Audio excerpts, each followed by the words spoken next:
اعوذ باللہ من الشیطان الرجیم بسم اللہ الرحمن الرحیم۔ عزیزان من، 26 آیات آپ کے سامنے ہدیہ کرنا چاہتا ہوں، اور ان 26 آیات میں میرے پروردگار نے ہمیں حکم دیا ہے کہ ہم کافر سے اولیاء والا تعلق، دوستی والا تعلق، سرپرست والا تعلق نہ رکھیں، اور پھر وجوہات بیان کر دی کہ کیوں نہ رکھا جائے۔ سورہ آل عمران کی آیت نمبر 28 آپ کے سامنے ہدیہ کرتا ہوں۔ مومن لوگ مومنوں کو چھوڑ کر کافروں کو اولیاء یا سرپرست نہ بنائیں، جو ایسا کرے گا اس کا اللہ کے ساتھ کوئی تعلق نہیں۔ ہر آیت کے ساتھ ایک حکم دینے کے بعد کہ ان کو اولیاء اور سرپرست نہ بنائیں، اس کے آگے اللہ ہی نے اپنے احکامات جاری کیے کہ میرا اس سے کوئی واسطہ نہیں۔ وہ غور طلب ہیں کہ ہر آیت کے بعد میرے اللہ نے جو اس طرح کے الفاظ ساتھ جوڑے ہیں، ان سے ہمیں متنبع کیا ہے کہ ہم حرمت رسول کا تقاضا ہے کہ ہم ان پہ الزام نہ دیں کہ آپ نے بھی کسی کافر سے تعلق رکھا ہوگا۔ سورہ نساء آیت کا نمبر 99، وہ خواہش کرتے ہیں جس طرح وہ کافر ہیں تم بھی کافر ہو جاؤ، پھر تم اور وہ برابر ہو جائیں، پس تم ان کو اولیاء اور سرپرست نہ بنانا جب تک وہ راہ خدا میں ہجرت نہ کر لیں۔ سورہ نساء آیت کا نمبر 139، وہ لوگ جو مومنوں کو چھوڑ کر کافروں کو سرپرست بناتے ہیں، کیا وہ ان کے پاس عزت تلاش کرتے ہیں؟ عزت تو میرے رب کے پاس ہے۔ سورہ مائدہ آیت کا نمبر 51، اے وہ لوگوں جو ایمان لا چکے ہو، یہود و نصارہ کو دوست نہ بناؤ، وہ ایک دوسرے کے دوست ہیں، تم میں سے جو انہیں دوست بنائے گا وہ انہی جیسا ہو جائے گا۔ سورہ توبہ آیت کا نمبر 23، اے وہ لوگوں جو ایمان لائے ہو، اپنے باپ داداؤں اور بھائیوں کو بھی سرپرست نہ بناؤ اگر وہ ایمان کے مقابلے میں کفر کو پسند کریں، اور جو ایسا کرے گا میرا پروردگار فرما رہا ہے وہ ظالم ہے۔ سورہ ممتحنہ آیت کا نمبر 1، اے ایمان والو، میرے اور اپنے دشمنوں کو دوست نہ بناؤ، تم ان کو دوستی کا پیغام بھیجتے ہو جب کہ ان پر حق واضح ہو چکا ہے، تم چھپ چھپ کر ان کو پیغام محبت بھیجتے ہو۔ سورہ آل عمران آیت کا نمبر 118، اے ایمان والو، اپنوں کے سوا کسی کو رازدار نہ بناؤ، یہ لوگ تمہارے خلاف شر پھیلانے میں کبھی کوتاہی نہیں کرتے۔ سورہ توبہ آیت کا نمبر 16،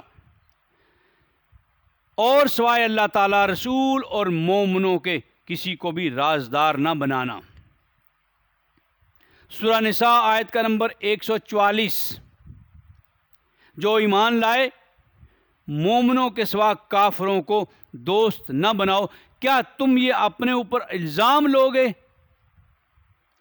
سورہ توبہ آیت کا نمبر 71، مومن مرد اور مومن عورتیں ایک دوسرے کے دوست ہیں، اچھے کاموں کی دعوت دیتے ہیں اور برے کاموں سے منع کرتے ہیں، رسول کی اطاعت کرتے ہیں۔ سورہ مائدہ آیت کا نمبر 57، اے ایمان والو،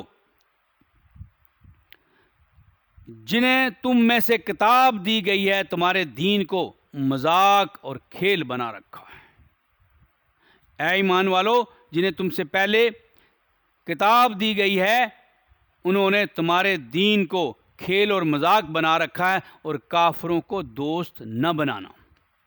سورہ روم آیت کا نمبر 45، اللہ تعالیٰ اپنے فضل سے ان لوگوں کو بدلہ دے گا جو ایمان لائے، نیک عمل کیے، یقیناً وہ کافروں کو دوست نہیں رکھتے۔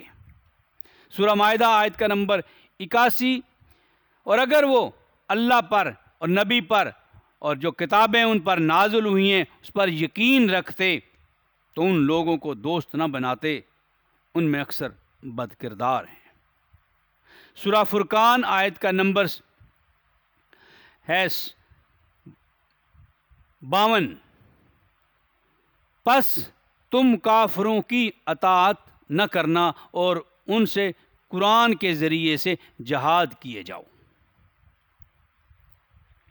سورہ الاحزاب آیت کا نمبر 1، یہاں میرے اللہ نے یا میرے پروردگار نے نبی پاک کو ڈائریکٹ مخاطب کرتے ہوئے یہ فرمایا، اے نبی تم اللہ تعالیٰ سے ڈرتے رہو اور کافروں اور منافقوں کی اطاعت نہ کرنا۔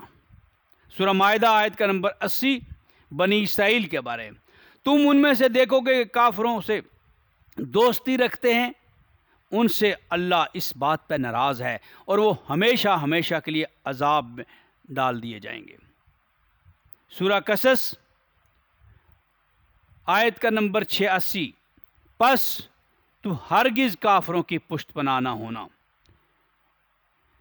عزیزان من، یہ وہ احکامات ہیں جو میرے پروردگار نے ہمیں دیے ہیں، اور اب میں وہ آیات پیش کرنا چاہتا ہوں جن میں وجوہات بیان کی ہیں میرے پروردگار نے کہ کیوں ایسا نہیں۔ ہر آیت کے ساتھ اگر آپ نے توجہ کی ہو تو میرے اللہ نے ساتھ کہ تم اگر ان کے پاس جا کے عزت تلاش کرتے ہو تو عزت تو میرے رب کے پاس ہے۔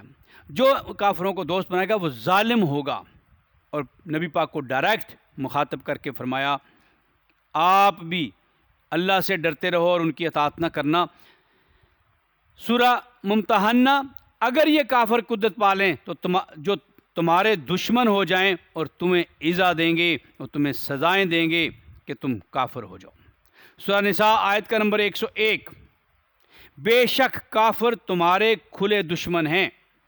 سورہ نساء آیت کا نمبر 102، کافر چاہتے ہیں کہ تم اپنے سامان اور ہتھیاروں سے غافل ہو جاؤ تاکہ وہ تم پر یک بارگی میں حملہ کر دیں۔ آج دیکھ لیں کہ اگر آپ اپنے نیوکلیئر ایسٹ سے ذرا سی کوتاہی برتیں گے تو اسرائیل اور انڈیا تیار بیٹھے ہیں کہ آپ کے ان ایسٹس کو تباہ کر دیں۔ سورہ توبہ آیت کا نمبر 84، ان میں سے اگر کوئی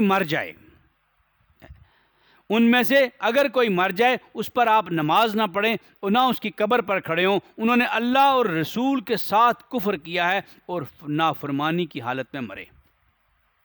سورہ توبہ آیت کا نمبر 113، نبی اور ان لوگوں کو جو ایمان لائے ہیں، نبی اور ان لوگوں کو یہ ایمان لائے ہیں، یہ مناسب نہیں کہ جب ان پر واضح ہو گیا ہے کہ مشرکین اہل دوزخ ہیں ان کے لیے مغفرت کی دعا طلب کریں اگر وہ ان کے رشتہ دار ہی کیوں نہ ہو۔ سورہ نساء آیت کا نمبر 18، ان لوگوں کے لیے توبہ نہیں جو کفر کی حالت میں مر جاتے ہیں۔ سورہ نساء آیت کا نمبر 42، جن لوگوں نے کفر کیا اور رسول کی نافرمانی کی اس دن چاہیں گے کہ زمین ان پر برابر کر دی جائے۔ سورہ توبہ آیت کا نمبر 3، اور حج اکبر کے دن اللہ اور اس کے رسول کی جانب سے یہ اعلان ہے کہ وہ مشرکین سے بیزار ہے اور اس کا رسول بھی۔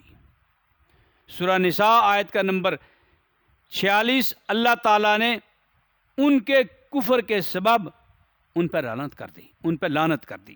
سورہ انعام آیت کا نمبر 15، اے نبی آپ ان سے فرما دیجئے کہ اگر میں بھی نافرمانی کروں تو میں بھی بڑے دن کے عذاب سے ڈرتا ہوں۔ ان آیات کی روشنی میں میں آپ سے التماس کرتا ہوں کہ میرا یہ کلپ اگر آپ مولانا طارق جمیل تک پہنچا دیں کہ وہ حرمت رسول کا دفاع کریں، کیونکہ ہم نے ان آیات کی روشنی کو، ان آیات کو مد نظر نہیں رکھا، اور ہم میں سے بہت سے لوگ حرمت رسول کو پہ حملہ کر دیتے ہیں۔ ان آیات کی روشنی میں وہ میں سمجھتا ہوں کہ اس ملک میں ایسے عالم ہیں کہ جن کی بڑی قدر ہے، اور وہ اگر ان آیات کی روشنی میں حرمت رسول کا دفاع کریں گے تو میرے خیال میں ہم کامیاب ہو جائیں گے۔ اللہ آپ کا حامی و ناصر ہو۔